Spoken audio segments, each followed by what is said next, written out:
هو بيقول عليه سندوتش كنافه. شايفين؟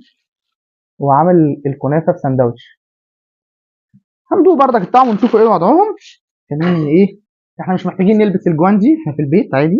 سعر العرض دوت سندوتش كريسبي، سندوتش بطاطس، وسندوتش الكنافه. اسمه بوكس الكنافه، عامل 85 جنيه. شايفين؟ سعره 85 جنيه. هنجربهم مع بعض دلوقتي ونشوف هل يستحق ولا لا، والمطعم ده يستحق يتعرف ولا لا، ولو ما يستحقش نركنه على جنب. خلينا نبدا الاول بالبطاطس. بسم الله.